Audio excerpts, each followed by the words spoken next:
27 রোজার রাতে সন্তান ফোন দিয়া বলে, বাবা আমি আগামীকাল রওনা দিলে রাত 2টা-3টায় গিয়া ঢাকায় নামবো, আমি সাহারি তোমাদের সঙ্গেই খাবো। মা বসে আছে, মায়ের সন্তানের বাবাও বসে আছে, সন্তান আসবে। রাত্র 2টা-3টা হয়ে গেছে, সাহারির সময় হয়ে গেছে, সন্তানের খবর নাই। শেষ টাইমে মা বাবা সাহারি খেয়ে ফজরের নামাজ পড়ে দরজার মধ্যে অপেক্ষা করতেছে, সন্তানের খবর নাই। 8টা, 9টা, 10টা বেজে গেছে, মায়ের মনটার ভালো লাগে না। স্বামীকে ডেকে বলে, স্বামীরে আমার সন্তান কই, আমার মনটা ভালো লাগে না, একটা ফোন লাগাও। স্বামী ডাক দিয়া বলে, চিন্তা করো না, ঈদের সময় যানজট থাকতে পারে, চলে আসবে। কিছুক্ষণ পর বাবার মনটাও ভালো লাগে না, বাইরে নেমে পায়চারি করতেছে। হঠাৎ করে একটা ফোন চলে আসছে। সন্তানের ফোন দেখে বাবার সে কি আনন্দ। ফোন রিসিভ করে যখনই সালাম দিল, অপর প্রান্ত থেকে সালামের উত্তরে সন্তানের কণ্ঠ পাওয়া যায় না। বাবা ডেকে বললেন, বাবা তুমি কে? এটা তো আমার সন্তানের কণ্ঠ নয়, তবে মোবাইলটা আমার সন্তানের। ওপার থেকে ডাক দেয়া বলে, আপনি কি এই লোকেই মোবাইলওয়ালার বাবা? বলে, হ্যাঁ।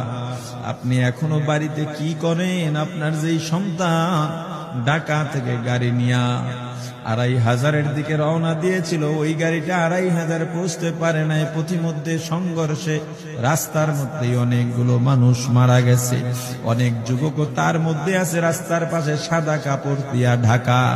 দেখেন আপনার সন্তান এই লাশের মধ্যে আছে কিনা। মোবাইলটা আমি রাস্তার পাশে পড়ে পাইলাম। বাবা পাগলের মতো একটা দৌড় দিছে। মা মনে করছে সন্তান বুঝি কাছাকাছি চলে আসছে।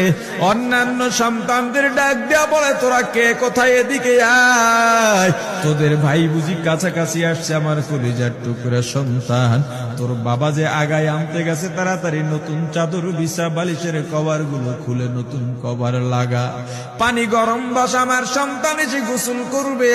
আহারে সবাই ফুলের মেলা, ফুলের তোড়া নিয়ে অপেক্ষা করতেছে। 4টা বছর কলিজার টুকরা বাড়িতে নাই, বিদেশ থেকে আসবে। বাবা স্পটে গিয়া দেখেন অনেকগুলো লাশ সাদা কাপড় দিয়া ঢাকা। একটা একটা মাথার উপর থেকে কাপড় উঠান আর কৌতূহল বাড়তেছে, কাপড় উঠান আর কৌতূহল বাড়ে। হঠাৎ তাকায় দেখে কলিজার টুকরা সন্তান লাশের মিছিলে শামিল হয়ে গেছে। বাবা সন্তানকে ধরে কাঁদেন আর বলেন, বাবা এত আদর আপ্যায়ন